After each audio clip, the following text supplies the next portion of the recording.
Welcome to Community Talk, a public affairs presentation of the MSA United Way and Super Talk 1270. Now your host, Jenna Gullo. Good morning, my friends. I'm Jenna Gullo, the Executive Director of the Missouri Slope Area-Wide United Way, and co-hosting with me today, Ms. Amber Jensen. Good morning. Nice to be back. It's been a couple months since I've done this. So I know we've missed you, Amber. You do such a fantastic job. You are the marketing and operations manager at the United Way. I know. We need longer titles, I think. Yeah. Well, we all like to talk, so it kind of works. So as the marketing and operations manager, what do you do at United Way, Amber? You know, right now my job's been kind of just covering where I can in getting preparation for our annual luncheon. And so that's my big focus right now, getting people to attend and see what United Way is all about. If you are not familiar with what United Way does, this is the perfect event to come to, learn more about. And so it will be January 29th. Mark your calendars. So we've been busy with that. Our dining room is packed with presents, which is awesome. Yeah, so many business partners, Basin Electric and BND Bank of North Dakota, have pitched in and gotten Christmas gifts for low-income families in our area. If you haven't seen it on Facebook, come down to our United Way office. We're at 515 North 4th Street, and you will be amazed at the Christmas spirit of our community. It's just incredible. I know. It's so fun to do that with your girlfriends, too. If you know somebody that maybe doesn't need a gift this year, contact United Way. We'll be able to help you out in finding that perfect present. Well, and we do have a lot of different holiday giving options. Mm-hmm. And I'm thinking about what in the world am I going to get, my friends that we exchange gifts all of the time, or, my boyfriend's parents, I'm thinking, what do they need? They have everything. That's right. They have everything they could use. But at United Way, we have a lot of really unique gift-giving options. Tell us about that program. The holiday giving programs we've been doing for a couple of years, and it's just a great opportunity, like you said, for those that have literally everything. A couple of the things that we have is provide a night of shelter. And so if you know somebody that you want to honor them and just provide a night of shelter, that gift's $26. Buying a package of socks, I just did that for my brother, it was $19. And so this, you can give a lot more back. And so there's that. You can do some food recovery. The Great Plains Food Bank goes around and picks up food that might otherwise go expired. That's $75. Or you can give a gift that just is general and impacts everyone for $100. And so there's just a wide range of prices and opportunities to be able to honor someone that might already have everything. So you can visit our website, msaunitedway.org/cards.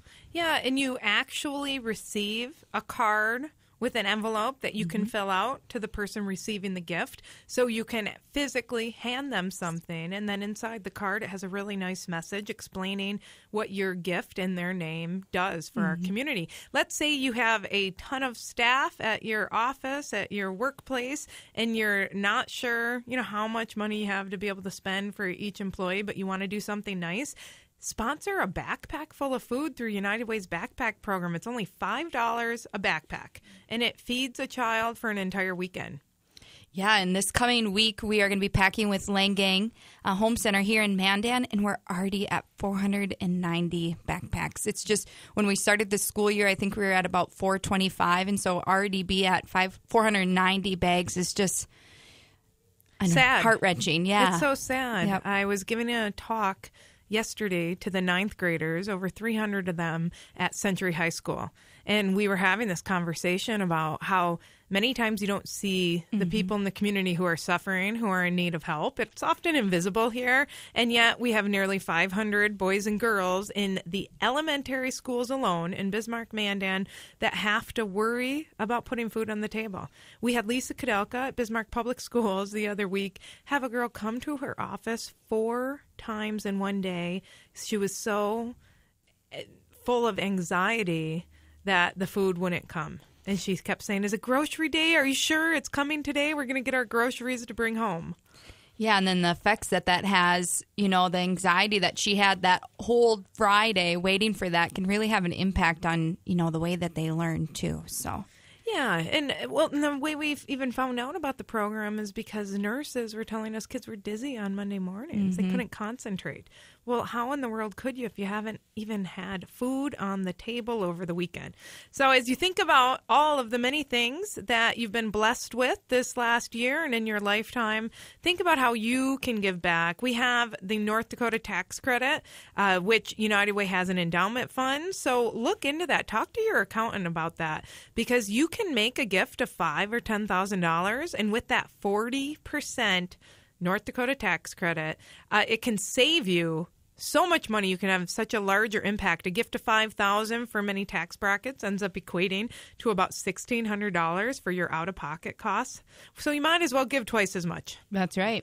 And people are. Yeah. And we are so fortunate. Appreciative. Yes. So appreciative. So, we will be talking this radio show with a woman whom I don't know very well, but I've heard such lovely things about. A woman who has really given back her entire life. Sandy Wallen. She is the Adult Learning Center Coordinator and Counselor. Sandy, thanks for coming on our program. Oh, most welcome. So, Sandy, tell us quickly, before we go on to break, what do you do at the Adult Learning Center? That's a good question. I do a little bit of everything. I do the counseling. I do all the coordinating of the program. I write the grants. I do the follow-ups, a lot of the paperwork. I meet with students. I do the registration orientation. I help students as they kind of go through the process, whether it's ELL or if it's GED or if it's an injured worker that's going back to work. So I do a little bit of everything. And how many people are you serving at the Adult Learning Center? And what's your typical student look like? It's interesting. Nobody really knows that we exist. And so it's amazing because we have 300 to 350 students a year. No kidding. And so it's amazing the numbers that we have. And the other thing is I think people aren't aware of all the different services that we have. Anybody who gets injured in the state of North Dakota that workforce safety decides to retrain and they need academic upgrades, they come to us. Our English language learners come to us, our displaced homemakers, single parents, young people that have dropped out of school and need a GED. We have all kinds of different people. Wow. We want to learn more about what you do there and what help you need. You're in need of volunteers, and our United Way is here for our community. People are already raising their hand and getting excited. So we will be back in just a little bit to talk more with Sandy, learn more about the Adult Learning Center and how you at home can help in our community. Some fantastic and fun volunteer opportunities. Stay tuned. Super Talk 1270, United Way's Community Talk. Currently, it's 19. Your news leader, weeknights at 6 and 10. Super Talk 1270. Welcome back. Welcome back to United Way's Community Talk. I am Jenna Gullo, your host today, and joining me is Ms. Amber Jensen from the United Way. Welcome back, everyone. We want to make sure you have an opportunity to join the conversation. So post a question, post some comments, post your photos on our Facebook page. That's facebook.com/MSAUway, or go on Twitter at MSA United Way. So we have just had a whirlwind of activity. We are finalizing, wrapping up our campaign efforts, and we need every single one of you out there listening today to open your wallets, open your hearts, and give back to our community. 99% of what you give to United Way goes to work in our community, and I guarantee you in the most efficient and effective way possible. So in order to reach our goal of over $2 million, we need everyone who gave last year to give at the same level, and we strive for a 19% increase. So if you can give more if you can afford it. If you want to give to our tax endowment, please do. We appreciate it. Yeah, and agencies are relying on us. And so if any little $1, $5, any little bit helps to help us reach our goal, because we're so close. And so the days are ticking, but I think, I'm confident we'll be able to make it. Yeah, stop by our office. We are at 515 North 4th Street in Bismarck. We are right between Avenue A and B on 4th, across from Trinity Lutheran. And actually, we just got a phone call before we came here from Pastor Schick at Trinity Lutheran. And he's been getting calls about single women not having anywhere to sleep. Mm-hmm. We do not have an emergency shelter in our Bismarck-Mandan area for single women. And so, that's one of the needs that we're looking at in our community with the Homeless Coalition, and what are the best ways to fill those gaps and to make sure that everyone not only has the basic needs, roof over their head, clothes on their back, food on the table, but through United Way, we're taking it a step further and we're building skills to help break people out of poverty through relationships and education. We know those are the two key areas that we want to target. So you want to get involved, be a part of how we want to use those dollars, join our Community Impact Committee. We need you. That's right. Any little bit helps. And so if you can't give during this holiday season, call our office, and we have plenty of volunteer opportunities, and you'll hear of one just in a little bit, 255-3601. So Sandy Wolin, the Adult Learning Center Coordinator and Counselor, thank you for joining us today, and thank you for your 20 years of dedication in that position. Wow, I bet you've seen a lot of changes in your students. Yeah, we certainly have. When I first started in the program, we had a lot more refugees. It was before 2001, and so we had a lot of Bosnians and Serbs initially, and now we don't see that population very much at all. And just the number of young people has increased dramatically. So our school right now serves about 66% of our students are between 16 and 21. So most people, when they hear Adult Learning Center, they think these are all 45-year-old people. They're not. A lot of young people. Are these primarily new residents, or are they kids that have dropped out of school? Mostly kids that have dropped out of school. Really? Yep. But we're getting, we have young gentlemen now that appeared off of a bus from Texas, just got on a bus and came to North Dakota with nothing, and showed up at our school and said, I want to get my GED. So we're trying to help them do that. Wow. And did he come here for a job and opportunity? He heard there were jobs here, and I asked him if he had family. He said none whatsoever, and there's some other agencies that are helping him right now. But just for this young kid to jump on a bus and go to North Dakota from Texas, pretty brave. Well, and it's important that he at least wants to get his GED. Oh, yeah. I mean, without your GED and your high school degree, what options are there for you in life? Well, that's about it here in North Dakota. If you don't do that, you really can't go any further. And we always like to think of the GED as a stepping stone, not the end. It's a stepping stone onto what comes next. And what we're pushing all the time is further training, post-secondary. We want kids to go beyond GED in high school. So you had said in the past, even 10, 13 years ago, that it was many people from Serbia and Bosnia. Where are folks coming from now? Our community has changed so much in these last few years.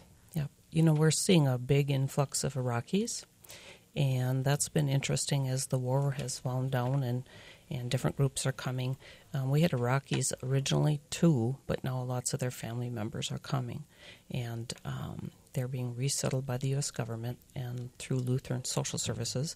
So we're getting those people. We're also seeing a number of people who are coming out of China, and oftentimes they're coming here as they're starting businesses or operating businesses. They're not refugees, but they're immigrants. We have people from, in fact, I made a list, the Philippines, Mexico, Congo, Haiti, Afghanistan, Somalia, Ukraine, and Panama. That's our group right now. Wow. They have got to be cold. It's interesting. I just had a Iraqi in my office yesterday, and she said they're thinking about getting a car, but she said, I'm not sure if we know how to drive a car in this weather. And I said, well, please take some lessons before you get out there and try this, because it's harder than it looks. How do people first get connected with you? If they come through Lutheran Social Services, their worker brings them right over to us, and then we do our initial testing, and hopefully we've got a spot for them, and we put them into classes. Other times we get people who just walk in, and depending upon the level of English, we determine kind of what we can do with them. So we never know who's walking through the door. It's something happening different every day. And so how do people learn where you're located? How can they find your contact information in case they are just hopping off the bus and new to Bismarck? Okay, well, it's a good question because we keep moving. And I have to apologize to our students and families for that because we have had to move quite a bit in the last few years. And so just when students and friends get to know where we are, we move. And so right now we're in the Vocational Technical Building on the campus of BSC, and we hope to stay there. And it's a perfect location for us. We're right in the center of that building, and our GED testing center is there as well. So you can find us there. You can call us at 323-4530, and we are around during the day, and you can always leave a message, and we'll get back to you. So I'm curious because I know you did come to us asking if we could assist with finding volunteers. Yeah. And you had said volunteers to help teach English. Right. We have a great need for that. We don't have a lot of funding for ELL services. And in North Dakota, for whatever reason, people think this group doesn't exist. And so the funding across the state is very, very small. And generally, a state director splits it between the biggest populations, which is Grand Forks and Fargo. So that means the rest of the state really doesn't get that funding. And to be honest, there isn't enough funding really to make a difference. It's so small. And so we've worked really hard at our center to try to get some funding, and it's difficult. So what we're really hoping to do is get some volunteers, and we need them to, number one, be committed to this population. When you work with an ELL student, they put a lot of faith and trust in you. And so you have to be somebody who's committed to being there, concerned about how they're doing, willing to do things over and over again until it is learned. You have to be able to be patient. We have people that need conversational skills. We have people that need financial skills. We have people that need how to understand this doctor report. What does this paper from my school mean? Why is my child upset about something in school I don't understand? We have many needs for different students. Speaking of, do the schools reach out to you for assistance? Because I would think, what's happening with those young kids? Well, it's interesting because just this year we've kind of started making closer connections. We actually operate under Bismarck Public Schools, and they provide for us the space that we have. And one of the things that superintendent has asked is that we start to kind of look at what might be a newcomer center, and we're still just in the very beginning stages of looking at that.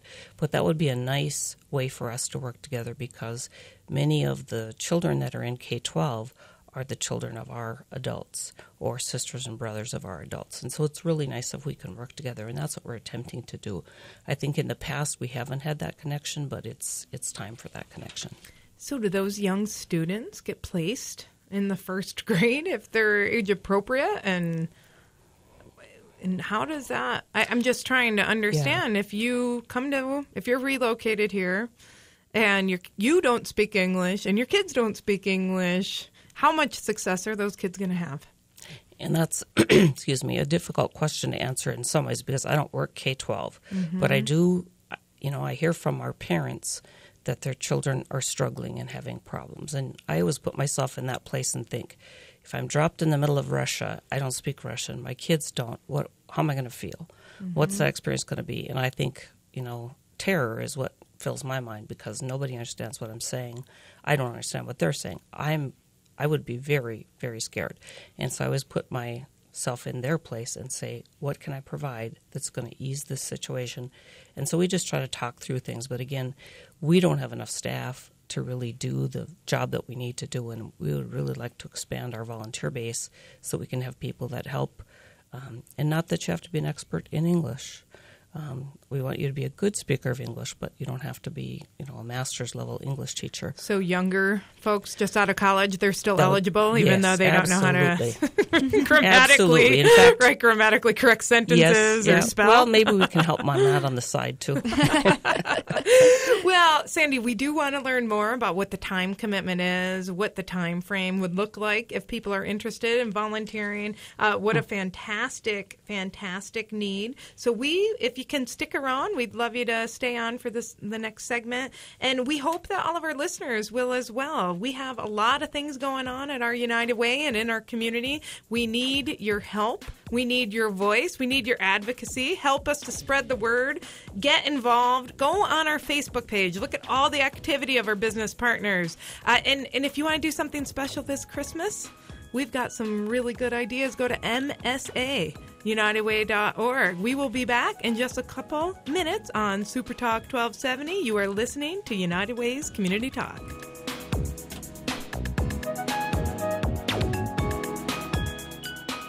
Currently, it's 19. Get the app called Radio Pup for your iPhone and take us everywhere you go.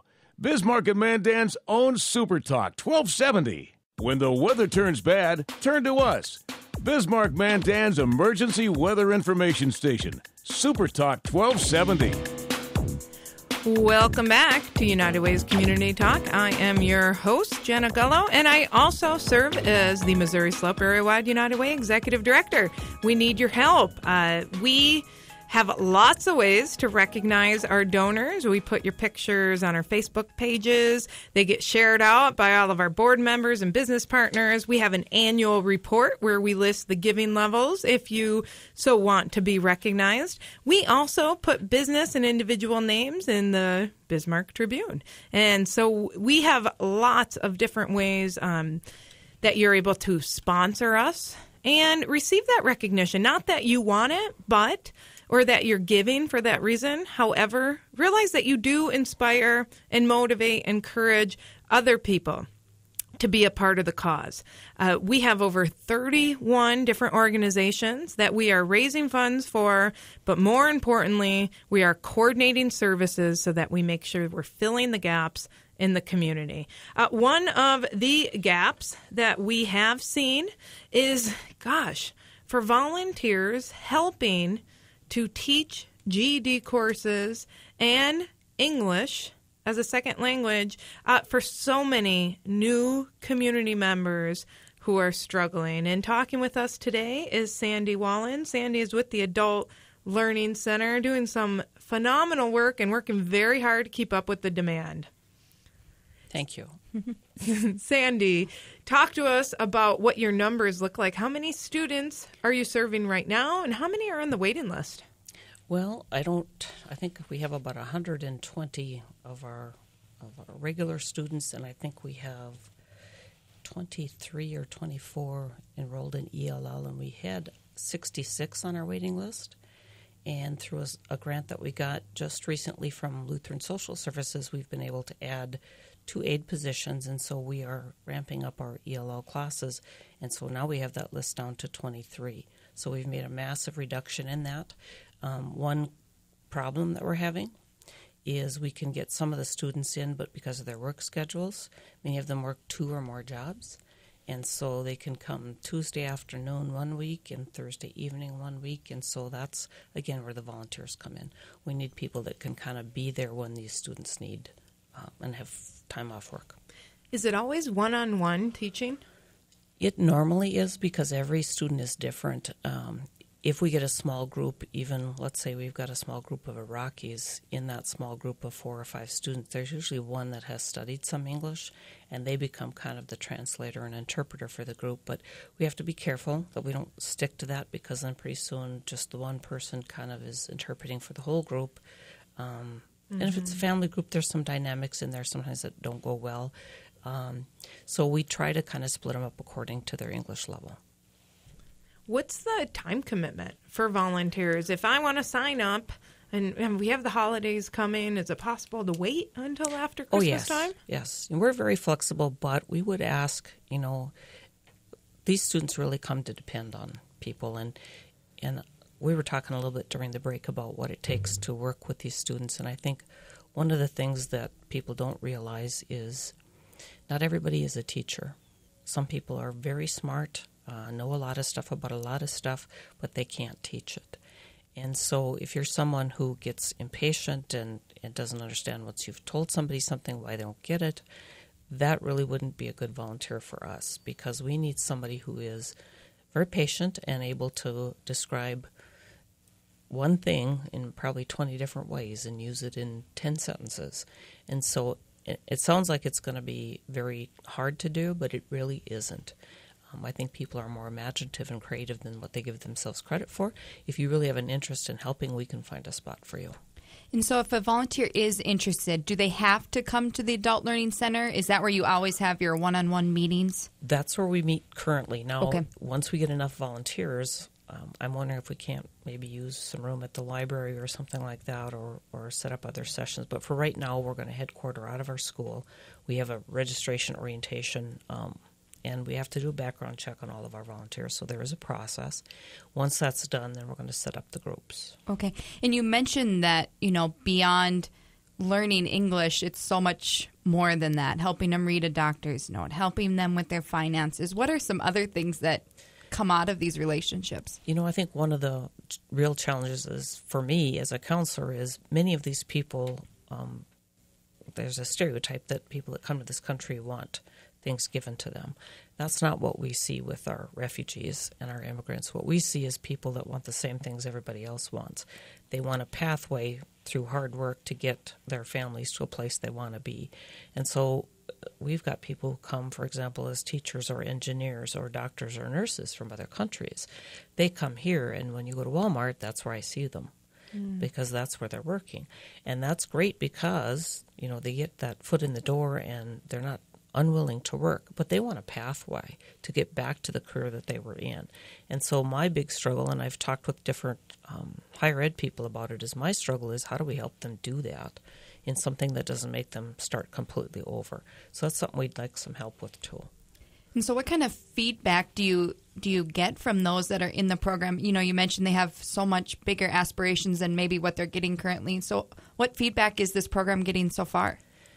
I think the one thing I hear most from students is they want more time, and because of their work schedule, they kind of would like it available whenever. We're not able to do that. So that's the biggest bit of feedback, I think, is they want more time. They often have questions that are of nature where you have to sit and kind of explain that for about a half hour or 45 minutes. And so it just takes a lot of time to do that. And you have to be aware of the resources that are in the community, what they could possibly look at. You have to know a little bit about their dynamics in the family and things like that. So the feedback generally is they want more school. They want more time. They want people to help correct their pronunciation. They want people to, when they don't understand a word, to explain that word. Real simple things, and I think it's things that the community really could come forward and help us with. And what you're going to get in return is just more informed, more effective other community members. So tell us, I'm sure you have 1,000,001 dynamic stories over the years. What is a story that really stands out to you of the success that you've had with a family or an individual? I'm not going to use his name, but I'll just say we had a gentleman from Ukraine a few years ago that came, and of all the people I think I've ever met in my life, he's probably the most determined man I've ever met. And he came here and as a refugee and went all the way through ELL, went all the way through GED, went through BSc, graduated with his degree in accounting, has a nice job. And anytime we ask him to do anything, he comes back and does it. And he is just a great guy. And I think what an asset to this community that he is. I think about a couple of our Iraqis that have come and started businesses here, very successful businesses.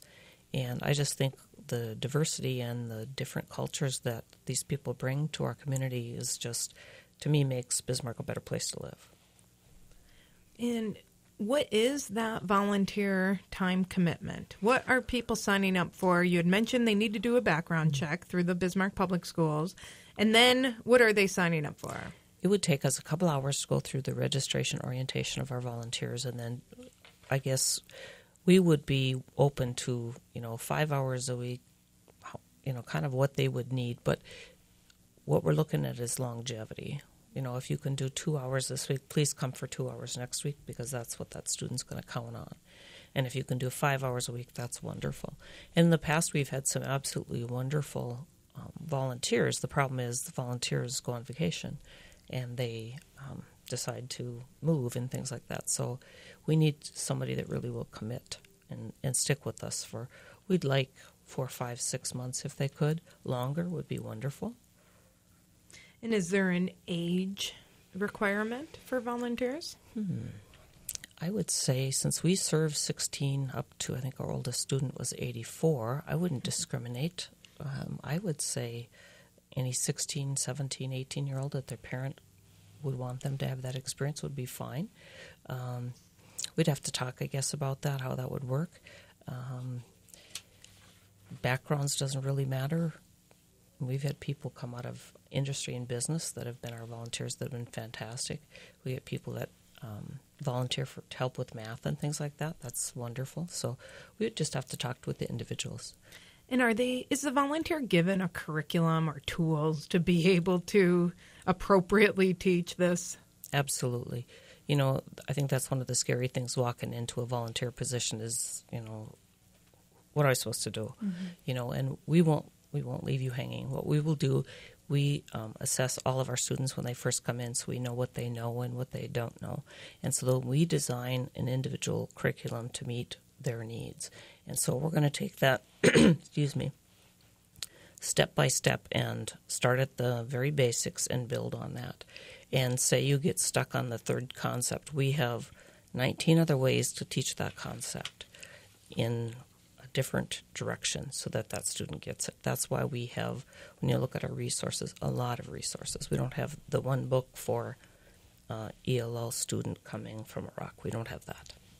Well, Sandy Wallen, thank you for your commitment to our community, the years that you've served our community through your service at the Adult Learning Center, and for filling this gap that many of us don't recognize is even here. We have currently 23 people on the waiting list in the Bismarck-Mandan area that we know of waiting to learn English. If you are out there, you're interested in getting involved, go to volunteerbisman.com. We have that volunteer opportunity, an array of other options, ways for you individually or your family to get involved in the community. Sandy, thanks for joining us. Thanks for your work. And join us in just a couple minutes. We're going to tell you more about different holiday giving ideas, tell you what's new, what we're focusing on at the United Way, and how and why you should be more involved. We will be back in just a couple minutes. You are listening to United Way's Community Talk on Super Talk 1270.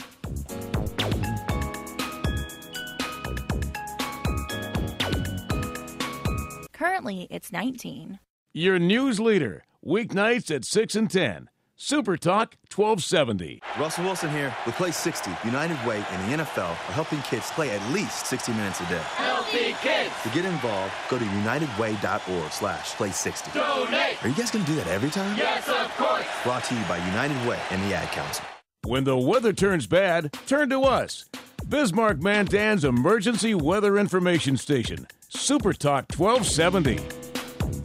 Welcome back to United Way's Community Talk. I am your host, Jenna Gullo, the Executive Director of the Missouri Slope Area-Wide United Way, and co-hosting with me, the Marketing and Operations Manager at United Way, Ms. Amber Jensen. Welcome back. I am loving all of these plugs that we're getting from Town Square during our show. Yeah, big thank you to Town Square Media, who donates this airtime to our community and does so much at sponsorship levels and participation. We just wrapped up a couple weeks ago, 96 Hours of Caring. Recruited lots and lots of food for our local food pantries, as amongst other items, cash donations as well. So we appreciate all of the support. Little did they know what they're getting into, right? We have fun, though. It's a lot of fun, and it's really nice to highlight groups like the Adult Learning Center, where most people in our community have no idea it even exists and what the needs are. So we appreciate being able to rally around and bring awareness to a lot of the needs in the community. Yeah, and with that, I know, United Way has a lot going on right now with wrapping up the campaign. During these last couple of weeks before we get to the end of the year, what are some of those things that, if you don't know about United Way or if you want to get involved, that people in our community can do? Some folks that have supported us for decades and decades and decades, they might think of United Way as just a fundraiser. And don't get me wrong, that's a very key role that we play because there's so many agencies in our community that many people haven't heard of. And they don't have the staff to, do the marketing or do the events to make it worth their time. And so they're solely focused on the service. And so they need the United Way campaign for that reason alone. However, I think the power, what really entices me to be such a big believer in our United Way is what we do with those dollars. Our board made a big shift about 6 or so years ago to a community impact model. So we are targeting our resources towards problem solving. And we're looking through the United Way needs assessments. We're looking at what the needs are in the community, who's addressing them in the most efficient and effective way, and which needs aren't being addressed, just like the backpack program. Yeah, and you mentioned agencies that a lot of people might not be aware of, and that's one of the perks of giving to United Way. Some of those, I think, fall under our education initiative. And can you tell us a little bit more about how that started and where they're at in the process right now? Because I think that's just one that's really grown in the last year, and it is very exciting to see. Yeah, well, part of the education initiative is the United Way backpack program. We had found that kids weren't eating over the weekend, and it wasn't just a couple kids here and a couple kids there. It's now 490. Some kids that are school counselors in Bismarck and Mandan have identified that they struggle, that they aren't eating over the weekend without the help of United Way. So we started United Way's backpack program. We have volunteers and individuals, businesses sponsor the backpacks. They're only $5 a backpack, and it's a backpack full of food that kids can bring home with them over the weekend. We need additional sponsors. It's only $2,000 to sponsor an entire weekend. But the value of United Way is that we aren't just going to put Band-Aids over issues. We know that by giving them food alone, that problem is not going to go away. We will absolutely be helping kids not go hungry, which is on the top of everyone's mind. But then how do we get to the root causes of why are they going hungry in the first place? So we started United Way's education initiative, where we are supporting programs like Neighbors Network, where United Way is the sole funder for case managers that go into the homes of these at-risk kids, and they support their families, not necessarily with monetary donations, but more so with linking them to services that already exist in the community, teaching them skills like parenting skills, budgeting. We have dollars set aside through Village Family Services for financial counseling.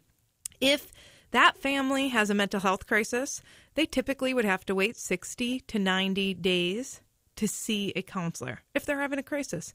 So through United Way, we have dollars set aside for people to get in immediately so that we prevent a lot of issues like foster care placements, like homelessness, from occurring in the first place. We just had a family last month.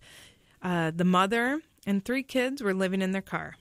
The mother worked at the dollar store, and her kids would walk from school nearby to the dollar store and stay in her car until she finished her shift. They were living in their car, Amber. Wow. And so you don't see that every day.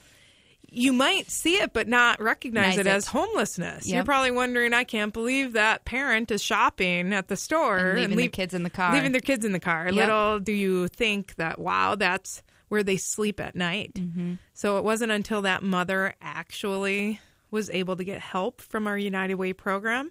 She was able to find stable housing, and she was able to get a better job that has health insurance for her kids. Amazing. All just by one visit and making the decision to reach out to someone and get a little extra help. Yeah, and we used to just give out money to multiple agencies, and if we raised a little more, we gave a little more. But our board of directors is not doing it that way anymore because we couldn't see any big impact anywhere. Yep. That was the issue. We saw people helped, which is very important, but on a community-wide scale, we didn't see that needle move on any issue. So now we have targets set for our community. We're looking at proficiency levels for kids. We want to make sure that they are proficient by the 4th grade because we know if they're not, they are 4 times more likely to drop out of school. So we started putting tutors trained reading tutors in the classrooms for these kids under the proficiency level. We started giving mentors to many of these kids. And you were very instrumental in starting the Adopt a Classroom program. Yeah, the Adopt a Classroom program, if there's any businesses out there, we're currently in the search for a few more businesses to fill some of the needs at some of the schools. But one of the exciting ones is our Women's Leadership Circle, started after Day of Caring and volunteered for Saxvig Elementary. And they now go there on the second and fourth Tuesdays of every month for 2 hours during the lunch period. And they get to help kids with math. They get to read to everybody, eat lunch. Some kids just want a positive mentor that they can count on and tell them their stories from the night before. And so it's just a really exciting time to get out there and get involved. We had one WLC member come to us after the first time of being there saying it was the best 2 hours she's ever spent all week. And so just that feedback that you get from being with these kids and getting to be that positive role model for someone is really exciting.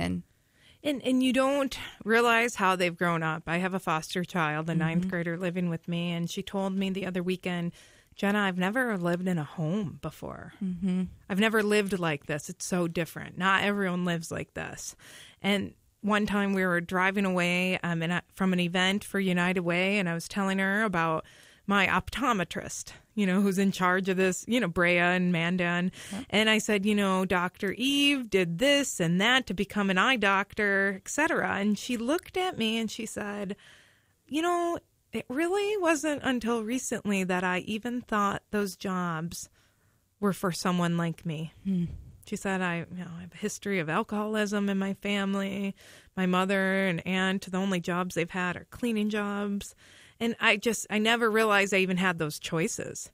And then I feel like we reached a milestone because yesterday I'm driving her to work and I said, honey, think about your younger sister. If she wasn't doing well in school, how would you react?